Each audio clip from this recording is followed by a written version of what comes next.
Open టాక్కి స్వాగతం.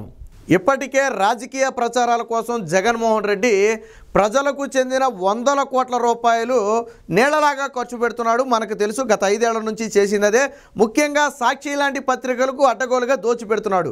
తాజాగా తిరుపతిలో ఎడ్యుకేషన్ సమ్మిట్ పేరుతో ఒక కార్యక్రమాన్ని అయితే ఏర్పాటు చేశాడు. ఆ కార్యక్రమాన్ని ప్రచారం చేసేందుకు 4 కోట్ల రూపాయల ప్రజల సొమ్మునైతే మళ్ళీ దానికి ఖర్చు పెట్టాడు.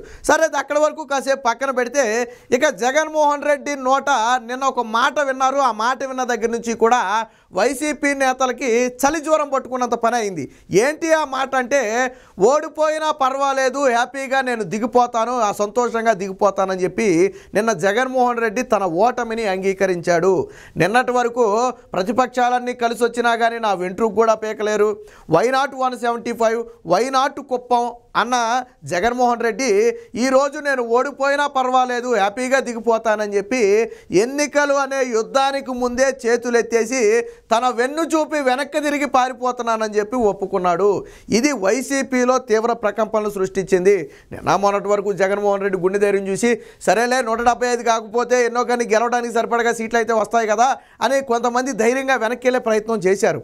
కానీ ఆల్రెడీ ఇది మునిగిపోయే నాభని అందరూ అనుకుంటున్నారు, కానీ ఆల్రెడీ మునిగిపోయింది. పైకి కనపడకుండా షో చేస్తున్నారు, కానీ ఆల్రెడీ ఈ పడవ ఎప్పుడో మునిగిపోయింది. ఆ విషయం జగన్మోహన్ రెడ్డికి తెలుసు. ప్రశాంత్ కిషోర్ సర్వేలో 30 సీట్లు దాటే పరిస్థితి లేదని తేల్చి చెప్పారు, కుండబద్దలు కొట్టారు. సో జగన్మోహన్ రెడ్డికి తత్వం బోధపడింది.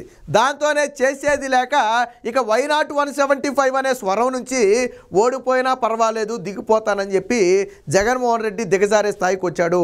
నిన్న మొన్నటి వరకు ఏమన్నాడండి, నా వెంట్రుక కూడా పీకలేరు అన్నాడు కదా.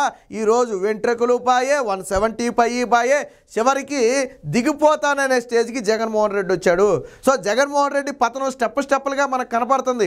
మొదట్లో వెంట్రుకు బేకలేరు అన్నారు, తర్వాత నేను మిమ్మల్నే నమ్ముకున్నాను అన్నాడు, తర్వాత వైనాట్ 175 అన్నాడు, ఇప్పుడు నేను దిగిపోతాను అంటున్నాడు. సో దిగిపోవడం అనేది ఖాయం కాబట్టి ఇక ఎప్పుడైనా ఒప్పుకోవాలని చెప్పి బహుశా ఓటమిని ఒప్పుకున్నాడేమో, కానీ ఇది వైసీపీకి మింగుడు పడని అంశంగా మారింది.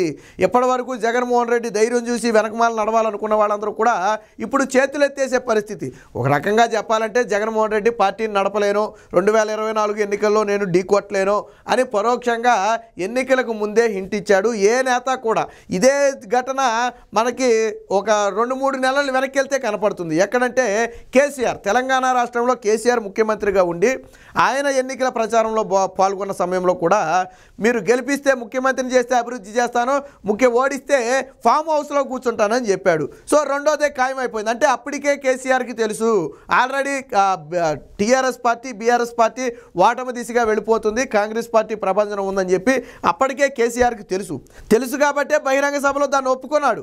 ఈరోజు కూడా జగన్మోహన్ రెడ్డి తన ఓటమి తెలుసు కాబట్టే కేసీఆర్ ఏ తరహాలో అయితే ఓటమిని ఒప్పుకున్నాడో అదే తరహాలో ఓడిపోతే హ్యాపీగా దిగిపోతాను తప్ప నాకు ఎటువంటి బాధ లేదని చెప్పాడు. పైగా కాన్ఫిడెంట్గా నేను ప్రజలకు సంక్షేమం చేశాను, రాష్ట్రాన్ని అభివృద్ధి చేశానని జగన్మోహన్ రెడ్డి చెప్పుకోలేకపోయాడు, కాన్ఫిడెంట్గా చెప్పలేకపోయాడు. ఏమని చెప్తున్నాడు, నేను బెటర్గానే చేశానని నేను అనుకుంటున్నా. ఆయన అనుకుంటున్నాడు అంటే అంతే. రాష్ట్ర ప్రజలు ఏమనుకుంటున్నారో ఆయనకి తెలియదు. ఆయన బెటర్గా చేశానని ఏసీ రూమ్లో కూర్చున్నాడు కాబట్టి, బటన్లు నొక్కేశాడు కాబట్టి బెటర్గా చేశానని చెప్పి ఆయన అనుకున్నాడట. ఆ విషయాన్ని నిన్న మీటింగ్లో చెప్తున్నాడు. నిన్న అయినా పోనీ కాన్ఫిడెంట్గా ఎస్ నేను సంక్షేమ పథకాలు 100% అమలు చేశాను, రాష్ట్రాన్ని 100% అభివృద్ధి దిశగా పయనించే విధంగా చేశాను, కాబట్టి ఖచ్చితంగా వచ్చే ఎన్నికల్లో ప్రజలు నాకు ఓట్లేస్తారు, నేను ఖచ్చితంగా పూర్తి మెజార్టీతో గెలుస్తాననే నమ్మకం నాకు ఉందని చెప్పి మాట్లాడే ధైర్యం చెయ్యలేక నేను ఓడిపోతే హ్యాపీగా దిగిపోతాను, చేశాననే నేను అనుకుంటున్నాను లాంటి పదాలు వాడాడు జగన్మోహన్ రెడ్డి. సో ఓటమి భయం అనేది ఎన్నికలకు ముందు చాలా స్పష్టంగా కొట్టొచ్చినట్టుగా కనపడింది. ప్రతిపక్షాల దాటికి జగన్మోహన్ రెడ్డి ముందే చేతులు ఎత్తేశాడు. ముఖ్యంగా టీడీపీ జనసేన పొత్తు ఎప్పుడైతే కలిసిందో అప్పుడే జగన్మోహన్ రెడ్డి పతనం దాదాపుగా ఖాయమైపోయింది. సో దీంతో చేసేది లేక ఇప్పుడు 2 చేతులు ఎత్తేసి ప్రజల మీదే భారం అట, దేవుడి మీద ప్రజల మీదే భారమట. ఇక ఆయన సాధారణంగా ఎవరైనా అధికారంలో ఉన్నప్పుడు ఎన్నికలకి వెళ్లే ముందు ఒక కాన్ఫిడెంట్తో వెళ్తారు. ఇదిగో మేము ఈ కార్యక్రమాలు చేశాము, దీనివల్ల ఇంతమందికి లబ్ధి చేకూరింది, ఇదిగో ఇన్ని ఉద్యోగాలు వచ్చాయి, రాష్ట్రం ఇంత అభివృద్ధి చెందింది, ఇన్ని లక్షల కోట్ల పెట్టుబడులు వచ్చాయి, సో ఇది మేము చేసిన అభివృద్ధి కాబట్టి ప్రజలకి వీటినే ముందు పెట్టి మేము ఓట్లు అడుగుతామని చెప్పి ఏ ముఖ్యమంత్రి అయినా అనుకుంటాడు. ఇప్పుడు గతంలో చంద్రబాబు అయినా ఏం చేశాడు, సగంలో ఉన్న అమరావతిని చూపించాడు, సగం పోలవరం పూర్తవుతున్న పోలవరాన్ని చూపించాడు, ఆల్రెడీ అప్పటికే చేసిన సంక్షేమ పథకాలు చూపించాడు, అప్పటికే కట్టిన పట్టిసీమ చూపించాడు. సో ఇలాగ చూపించి ఎస్ ఇదిగో ఇది నేను చేసిన అభివృద్ధి, నాకు ఓట్లేమని అడిగాడు. సరే ప్రజలు వేసారా లేదనేది పక్కన పెడదాం. కానీ జగన్మోహన్ రెడ్డి అలా చేశానని చెప్పుకోవడానికి కూడా లేదు, అలా చేశాను అని చెప్పి ఓట్లు అడగటానికి కూడా లేదు. ఏం చేశాడు ఆయన? రహదారిలా వేయలేదు, ఎక్కడ పరిశ్రమలా రాలేదు, ఉద్యోగాలా ఇప్పించలేదు, ప్రభుత్వ ఉద్యోగాలా తీయలేదు, సంక్షేమ పథకాలు అప్పులు తెచ్చి చేసిన పథకాలు అవి కూడా గత పథకాలకు పేర్లు మార్చాడు. ఒక 2-3 పథకాలు కొత్త పథకాలు పెడితే పెట్టుండొచ్చు, మరి పీకేసిన పథకాలు అంతకంటే ఎక్కువ ఉన్నాయి. కాబట్టి జగన్మోహన్ రెడ్డి గొప్పగా చేసింది ఏమీ లేదు, ఆ విషయం ఆయనకు కూడా తెలుసు. కాబట్టి ఏమీ చెప్పుకోలేకపోయాడు. సో దీనికి సంబంధించిన వార్త అయితే ఒకటి వచ్చింది జగన్మోహన్ రెడ్డిది, చూద్దాం ఒకసారి ఏమన్నాడు. హ్యాపీగా దిగిపోతా, ఎన్నికలకు ముందు జగన్ స్వరంలో నిరాశ కాదు, అది వణుకు. ఇది అచ్చు తప్పు. ఎన్నికలకు ముందు జగన్ స్వరంలో వణుకు అనాలి. ఎందుకనంటే ఓడిపోతానని ఒప్పుకోవటం అంటే అది భయపడటమే, దాన్ని వణుకు అనాలి, భయపడటం అనాలి. స్వరం మార్పు కాదు, చింతకాయ కాదు. జగన్మోహన్ రెడ్డి భయపడ్డాడు. ఇక్కడ చూడండి, 56 నెలలు అధికారంలో ఉన్నాను, నేను బెటర్గానే చేశానని అనుకుంటున్నాను, ఎలాంటి విచారం లేదు, ఇప్పటికిప్పుడైనా సంతోషంగా దిగిపోతా. సో నేను బెటర్గానే చేశాను అనుకుంటున్నానంట. కాన్ఫిడెంట్గా నేను బెటర్గా చేశాను అని కాన్ఫిడెంట్గా చెప్పలేకపోతున్నాడు. మళ్ళీ చివరి క్వశ్చన్ మార్కు, చేశానని నేను అనుకుంటున్నా, ప్రజలేమనుకుంటున్నారని మనకు తెలియదు, ఆయన అనుకుంటున్నాడట. కాబట్టి ఇప్పటికిప్పుడు ప్రజలు దిగిపోమన్నా కానీ ఇక దిగిపోతాడంట. ఎందుకనంటే ఆయన ఏమి కాన్ఫిడెంట్గా నేను ఇది చేశానని చెప్పుకోలేని వ్యక్తి ఇంకా అధికారంలో ఉంటాడని మనం మాత్రం ఎలా అనుకుంటాం? జగన్మోహన్ రెడ్డిలో కాన్ఫిడెంట్ అనేది పూర్తిగా నశించింది. జగన్మోహన్ రెడ్డి పతనం అనేది స్టెప్లుగా చూడొచ్చు. ఫస్ట్ వైనాట్ 175 అన్నాడు, తర్వాత నా వెంట్రుకు కూడా పీకలేరు అన్నాడు, తర్వాత నేను మిమ్మల్నే నమ్ముకున్నాను అన్నాడు, చివరికి ప్రజలే నాకు మొత్తం సర్వస్వం అన్నాడు. ఇప్పుడు చివరికి వచ్చేటప్పటికి నేను హ్యాపీగా దిగిపోతాను అన్నాడు. అంటే అంచెలంచెలుగా జగన్మోహన్ రెడ్డి పతనం కనపడుతూనే ఉంది. అహంకారం దగ్గర మొదలైన వైనాట్ 175 నా వెంట్రుకు పీకలేరంటూ అహంకారం దగ్గర మొదలైన జగన్మోహన్ రెడ్డి ప్రస్థానం ఈరోజు ఆర్తనాదాలతో ముగించే పరిస్థితికి వచ్చింది. ఇవన్నీ కూడా ఆర్తనాదాలు. ప్రజలే ఈసారికి నన్ను గెలిపించండి, ఈసారైనా నేను ఏదో ఒకటి చేస్తాను అనే ఆర్తనాదాలు జగన్మోహన్ రెడ్డిలో స్పష్టంగా కనపడుతున్నాయి. సో వాస్తవానికి ఇది ఎడ్యుకేషన్ సమ్మిట్ అన్నాడు, దీంట్లో కేవలం విద్యకు సంబంధించి ఏదైనా కార్యక్రమం జరుగుంటే బాగుండేది, బట్ అవన్నీ వదిలేసి మిగతా అన్నీ చేశారు.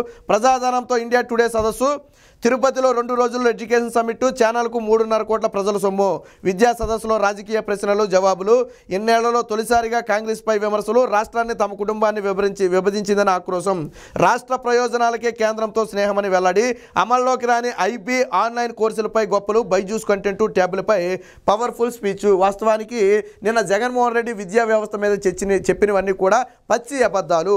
ఒకటి వాస్తవం, జగన్మోహన్ రెడ్డి వచ్చిన తర్వాత 6 లక్షల మంది విద్యార్థులు ప్రభుత్వ పాఠశాల మానేశారు. ఈ విషయం బొత్స సత్యనారాయణ కూడా మంత్రిగా ఒప్పుకున్నాడు. అలాగే మొన్న బొత్స సత్యనారాయణ ర్యాంకింగ్లో మనకి కేరళను దాటిపోయామని చెప్పి ఒక అబద్ధపు ప్రచారం కూడా చేసి అడ్డంగా దొరికిపోయాడు. మరి 6 లక్షల మంది విద్యార్థులు ఎందుకు మానేశారు? నేటికి నాడు నేడు పనులు 50% కూడా పూర్తి కాలేదు, 5 ఏళ్లు గడిచిపోయాయి. ఇంకా సగం పాఠశాలల్లో నిర్మాణాలన్నీ కూడా పునాది దశల్లోనే ఉన్నాయి. మరి ఎందుకు నాడు నేడు పూర్తి కాలేదు? ఇక విలీనం పేరుతో పాఠశాలలన్నీ కూడా ఎప్పుడైతే కలిపేశారో, 1-2 తరగతులను ఎప్పుడైతే పూర్తిగా తీసేసే ప్రయత్నం చేశారో అది విద్యార్థుల మీద తీవ్ర ప్రభావాన్ని చూపింది. ఇక తెలుగు మీడియం ఆప్షన్ లేకుండా కేవలం ఇంగ్లీష్ మీడియం అని ఎప్పుడైతే బలవంతం చేశారో దానివల్ల డ్రాప్ అవుట్ల సంఖ్య ఎక్కువ పెరిగింది. ఎప్పుడైతే ఇంగ్లీష్ మీడియం అనేది ఒత్తిడిగా మారిందో విద్యార్థులందరూ కూడా డ్రాప్ అవుట్లుగా ఎక్కువ సంఖ్యలో మారారు. సో ఇవన్నీ కూడా జగన్మోహన్ రెడ్డి వచ్చిన తర్వాత విద్యా వ్యవస్థలో జరిగిన పూర్తి లోపాలు. అన్నిటికీ మించి ఒక ఉపాధ్యాయ పోస్టు కూడా భర్తీ చేయకుండా విద్యా వ్యవస్థను సమూలంగా నాశనం చేసిన ఘనత జగన్మోహన్ రెడ్డికి దక్కింది. అదే ఉపాధ్యాయ పోస్టులను తాకట్టు పెట్టి అప్పు తెచ్చుకున్నాడు. భవిష్యత్తులో ఉపాధ్యాయ పోస్టులు భర్తీ చేయబోము అని ఒక మాట చెప్పి తాకట్టు పెట్టి అప్పు తెచ్చుకున్న ఘనత జగన్మోహన్ రెడ్డికి దక్కింది. సో ఇకపోతే నిన్న ఇదే సదస్సులో జగన్మోహన్ రెడ్డి మరికొన్ని మాటలు మాట్లాడాడు, అవి కూడా ఒకసారి మనం మాట్లాడదాం. ప్రత్యేక హోదా మీద గతంలో ఏమన్నాడండి, తర్వాత ఇక్కడ ఏమన్నాడు, ఇప్పుడు రాష్ట్ర ప్రయోజనాల కోసమే కేంద్రానికి మద్దతు ఇచ్చానని చెప్పాడు. మరి 2014 నుంచి 19 వరకు తెలుగుదేశం పార్టీ కూడా అందుకే కదా మద్దతు ఇచ్చింది. కానీ నువ్వేమన్నావు, చంద్రబాబు ప్రత్యేక హోదా తేలాకపోయాడు, నాకు ఎంపీలను ఇవ్వండి, మెడలు వంచి ప్రత్యేక హోదా తెస్తాను అన్నావు. 22 మంది ఎంపీలను ఇచ్చారు. మెడలు వంచి ప్రత్యేక హోదా తెచ్చావా అంటే లేదు, నరేంద్ర మోదీ కనపడగానే ఆయన తొడల ముందు నీ మెడలు పెట్టేశావు, వెళ్ళిపోయి నీ మెడలు వంచేసావు, అయిపోయింది. మళ్ళీ ఇప్పుడు వచ్చే ఎన్నికల తర్వాత మీరు ఎవరికి మద్దతు ఇస్తారన్న విషయం మీద కూడా జగన్మోహన్ రెడ్డి సమాధానం చెప్పకుండా తప్పించి తిరిగాడు. అంటే వచ్చే ఎన్నికల్లో కూడా జగన్మోహన్ రెడ్డి బీజేపీకి మద్దతు ఇవ్వడు. ఇప్పుడు ఇచ్చాడు, వచ్చే ఎన్నికల్లో ఏమో గెలిస్తే ఇస్తాడు, లేకపోతే లేదా. అక్కడ జగన్మోహన్ రెడ్డి గెలిచే పరిస్థితి లేదనుకోండి, అది వేరే విషయం. అంటే కేంద్రంలో ఎవరు అధికారంలో ఉంటే వాళ్ళ కాళ్ళ మీద పడటం జగన్మోహన్ రెడ్డి ఉద్దేశం. అందుకనే మేము బీజేపీతోనే ఉంటామని చెప్పలేకపోయాడు. ఎందుకు చెప్పలేకపోయాడు? నాడు ప్రత్యేక హోదా మీద సంతకం పెడితేనే మద్దతు ఇస్తానని చెప్పావు కదా నువ్వు ఏ విషయంలోనైనా. మరి ఇక్కడ ఏమన్నావు? దశల వారీగా మద్దతు ఇచ్చుకుంటూ వచ్చానని చెప్పి నువ్వు రాష్ట్ర ప్రయోజనాలకి కేంద్రంతో స్నేహం అని చెప్పి ఇక్కడ స్వరం మార్చావు. ఈ విధంగా పైగా ఎందుకు ఎమ్మెల్యేలు మారారు అంటే, ఎందుకు ఎమ్మెల్యేలు మార్చారు అంటే వాళ్ళ మీద వ్యతిరేకత ఉందని నువ్వే ఒప్పుకున్నావు. 90% మంది ఎమ్మెల్యేల మీద వ్యతిరేకత ఉందని నువ్వే ఒప్పుకున్నావు అంటే ఓటమి నువ్వే ఒప్పుకున్నావు. ఈరోజు నేను దిగిపోతానని నువ్వు ఎందుకన్నావు అంటే ఓటమి భయం నీలో స్పష్టంగా ఉంది. 90% మంది ఎమ్మెల్యేల మీద వ్యతిరేకత ఉన్నప్పుడు నువ్వు మాత్రం చేసేది ఏముంటుంది? అది ఎమ్మెల్యేల మీద వ్యతిరేకత కాదు, జగన్మోహన్ రెడ్డి మీద వ్యతిరేకత, నీ పాలన మీద వ్యతిరేకత. వాళ్ళు ఏమన్నా విధానపరమైన నిర్ణయాలు తీసుకున్నారు ఎమ్మెల్యేలు? నువ్వు తీసుకున్న నిర్ణయాలు కట్టుబట్టమే తప్ప వాళ్ళేమి నిర్ణయాలు తీసుకోలేదే. కాబట్టి ఈ వ్యతిరేకత అంతా నీ మీద వ్యతిరేకత. ఏది ఏమైనా నిన్నటి వరకు వైనాట్ 175 అంటూ గంభీరంగా గర్జించిన జగన్మోహన్ రెడ్డి ఈరోజు పిల్లిలాగా ఓడిపోయినా దిగిపోతాననే స్థాయికి ఆ స్వరం మారిపోయింది. ఖచ్చితంగా జగన్మోహన్ రెడ్డిలో ఓటమి భయం కనపడుతుంది. వైసీపీ నేతలకు ఇప్పుడు ఇదే పెద్ద వణుకుగా మొదలైంది. నిన్న మొన్నటి వరకు జగన్మోహన్ రెడ్డి ధైర్యం చూసేది ముందుకెళ్దాం అనుకున్న కేడర్ మొత్తం కూడా నిన్న జగన్మోహన్ రెడ్డి దెబ్బతో ఒక్కసారిగా కుదేలైపోయింది. ఇక వచ్చే ఎన్నికల్లో అసలు వైసీపీ పార్టీకి అభ్యర్థులు దొరకటం కూడా కష్టమే. జగన్మోహన్ రెడ్డి ఈ ఓటమిని పరోక్షంగా అంగీకరించడంతో పార్టీ నుంచి మరికొంతమంది ఇప్పుడే బయటికి వెళ్ళిపోయే ప్రయత్నం కూడా చేస్తారు. అది వైసీపీకి మరిపెను ప్రమాదంగా మారనుంది. ఏది ఏమైనా ప్రజలకు ఏమీ చేయలేదు కాబట్టి తాను ఓడిపోతానన్న విషయాన్ని నిన్న జగన్మోహన్ రెడ్డి చాలా స్పష్టంగా ఒప్పుకున్నాడు.